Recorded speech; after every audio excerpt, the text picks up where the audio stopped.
இன்னொரு விஷயம் என்னன்னா, உங்களுக்கு எந்த டோர்னமெண்ட்டுமே இஷ்யூ ஆகி ஃபைனல்ஸ் இன்கம்ப்ளீட்டாக வரல. அது பெரிய விஷயங்க. கரூர் நடத்துகிற டோர்னமெண்ட்ஸ் எல்லாமே எதுவுமே எனக்கு தெரிஞ்சு வரலன்னு நினைக்கிறேன். நிறைய ஊரில் பார்த்தீங்கன்னா டிஸ்ட்ரிபியூட் ஆயிரும், ஃபஸ்ட் ஆஃப் போட போயிடுவாங்க, வாக் ஓவர் கொடுத்துருவாங்க, இந்த மாதிரி நிறைய நடக்கும். பட் எல்லா டோர்னமெண்ட்ஸுமே ரொம்ப ஜென்டில்மேன் கிரிக்கெட்டாக கரூரில் நம்ம ப்ரூவ் பண்ணிகிட்டு இருக்கோம். அந்த கிரவுண்டுக்கு வெளியே வந்துட்டா அதுக்கப்புறம் எல்லாமே நம்ம நல்லா கோஆப்ரேட் பண்ணுறாங்க. இந்த ஜெயம் டோர்னமெண்ட் நடத்தின கமிட்டிக்கு வாழ்த்துக்கள்.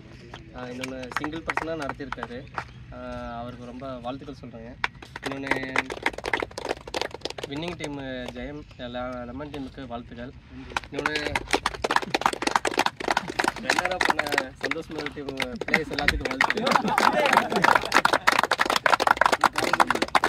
இன்னொன்று இந்த டோர்னமெண்ட்டை பொறுத்த வரைக்கும் ஃபஸ்ட்டு 2 மேட்ச்சு தோற்றுட்டோம். எல்லாம் அப்பயே அப்செட்டு.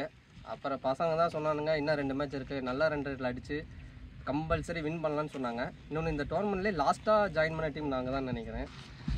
ரன்னர் அப் வந்ததுக்கு ரொம்ப நன்றி.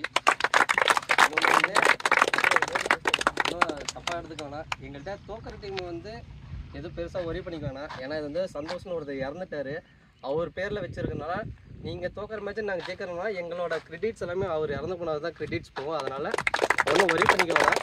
நாங்கள் தோற்றாலும் அது அவர் கிரெடிட்ஸ் தான். இன்னும் நாங்கள் கொஞ்சம் இம்ப்ரூவ்மெண்ட் காட்டுவோம். அதனால் தேங்க்ஸ் டு ஆல்.